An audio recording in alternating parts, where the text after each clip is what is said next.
Hello, my name is Jean Nessie, and today I will be interviewing Abby McFadden. Hi, Jean. Hi.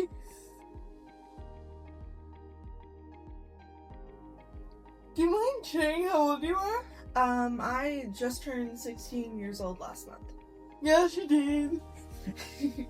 What brings you joy? What do you like to do for fun?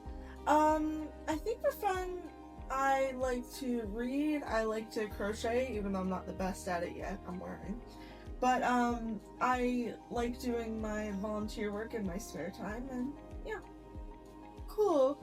Can you tell me about your favorite place and what makes it your favorite? Ooh, that's a hard one. I know. Me as well. My favorite place, I think, is my grandparents' trailer, probably. Because it's just always been a place where the whole family gets together. Aw, that's so sweet. If you feel comfortable sharing, can you tell me about your disability in your own words? Oh yeah, so I have cerebral palsy. I was diagnosed at I think a year old or maybe a bit older. And it's been a strange thing to navigate, but I'd say that I'm pretty lucky. You've shared that you have a type of disability. What was that like growing up for you? Well, I think that if I were to think back, cerebral palsy was always a thing that I didn't really understand until I was a lot older than when my parents first tried to explain it. But it's always been this sort of like unknown obstacle that I didn't get why it was in the way, but now that I'm older I kind of understand that I wasn't navigating it properly. But when you're that young, how can you understand how to get around that sort of thing? Me too. Yeah, exactly. Yeah.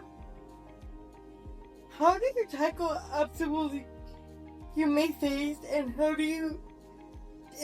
do you have an example? I think that there's tons of obstacles, not just like physically, like something being physically in the way, but also socially. And I think that it comes from a place of understanding where to navigate that sort of thing. You just have to understand that at this point, which hopefully will change, the world isn't quite built for us. We have to change the world around us. So it's always just been this sort of thing where to avoid getting my feelings hurt, because it can, you just have to understand that you are the change you have to make in the world. Yeah, oh my god! What's something you have learned about yourself when it comes to having a disability? Well, there's a lot of learning. Yes, indeed. Like a lot of learning that comes with it, but I guess I've just learned that I'm capable more than I thought I was. Because when I was younger, I would always say, like, Mom, Dad, can you help me? I can't do that. They're like, you can, you just don't think you can. So it takes time and it takes practice, but I think what a common realization is that you're a lot more capable than you thought you were. Mm-hmm.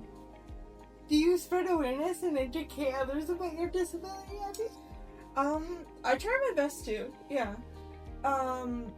Even when I was younger, I did, and I didn't even really know I was doing it, but now thinking back, I would always try to bring up my disability in conversation if it was relevant, because there's some questions that people are just too scared to ask.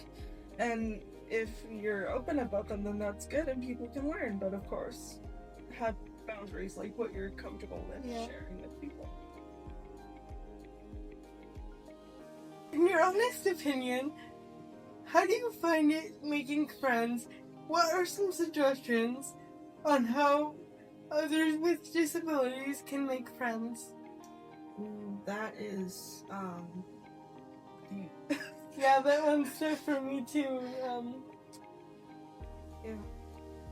Making friends growing up was always a little complicated, because I didn't quite understand why I didn't make friends as easy as every other kid. But I think one of my first opportunities I kind of had to be social was dance class here. So, Oh wow, that really opened up my eyes. yeah, because my parents were worried, as much as they try to pretend they were, about how social I would be and what I would have to navigate socially. So they tried to make me realize at a young age that there was people around me that were like me, even though we did have our differences. And I think even in regular school, it helped me navigate social situations. Like, to realize that my disability wasn't so bad, even though I was a little bit doomsday about it. And making friends in school, I think you just have to find those people, because they are there, they're just hiding. Find the people who stick up for you in those unfortunate situations where other people put you down, because I think those were the most defining moments where I found out who my real friends were. Yeah, start trying to figure that out. It's a lifelong struggle. How do you help others who may share similar experiences as you? Well, there's so many ways that I could think of, but I think I just try to be sympathetic, because even if people may not have the exact same disability as I do, because it's rare to find people even with the same disability that have the exact same experiences, because we're all individuals, but I guess there's parts of it that align in different ways, and I just try to be sympathetic, because it's something that I struggled with, that I had trouble explaining, or rather complaining to other people about things I was feeling, because it's not like they could sympathize. So I just tried to relate as best I can and let people know that I'm here for them in their struggles. What do you wish all businesses, schools, and venues would do to make their space more accessible? Ooh, that's a heavy topic for us. Yes, yes. There's so many things I could think of. It's just as simple as making sure the buttons are there and they actually work, instead of just crossing them off your list. That the ramps are wide enough and are up to code, or that the doors swing opposite ways. Like, it's literally that simple. You're gonna be putting all that stuff in anyway, so why not make sure it works for everyone? How do you make sure you are being your real and authentic self? Ooh, that's something I've struggled with, actually. Yeah, because it's, as much as you try to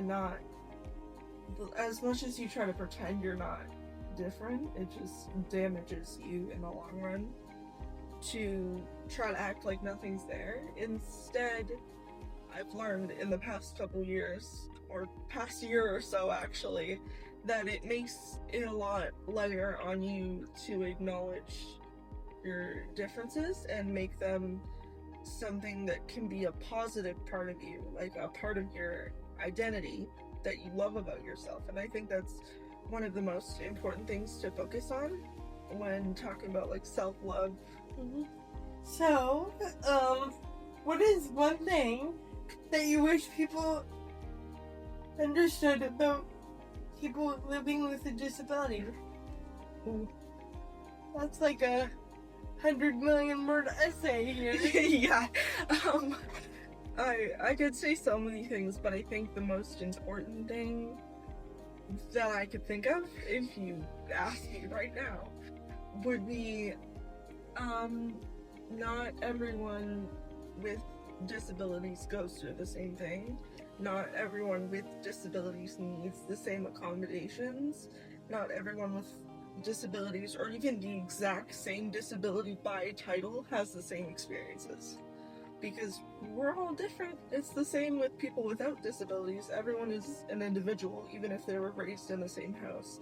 And I think it's just a matter of asking questions. What do you need?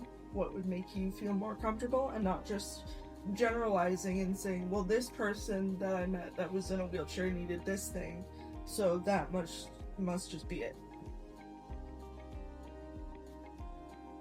What are your hopes and plans for the future? That is a heavy bucket list, and I can't even say I've figured out the half of it yet. But I'd say in terms of stuff that I definitely know I'm going to do, I want to continue to do volunteer work, not just the stuff I do now, but like additional stuff. I want to always try my best to spread awareness and to make disability and the like term around disability have less stigma surrounding it.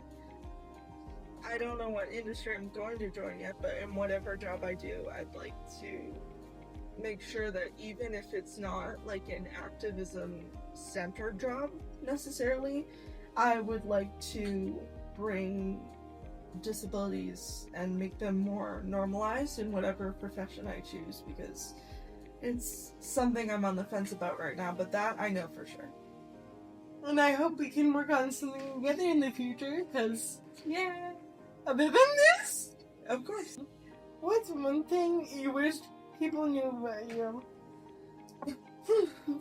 Lots of things, but I'd say if I had to choose the whole novel I could write about this, that I'm just, it sounds like baseline, but I'm not incompetent. I'm not. A lot of, like, people with disabilities just aren't. And, I've had people talk to me like I do not understand English.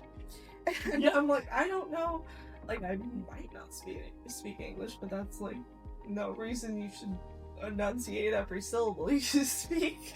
I just don't, it sounds so cliche, but don't judge a book by its cover, pretty much.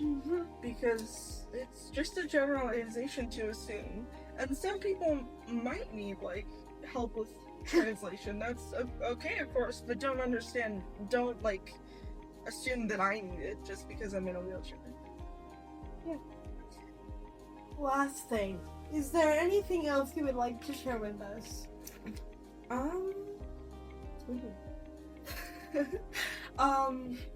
Just keep an eye out, because I might be turning UCC upside down.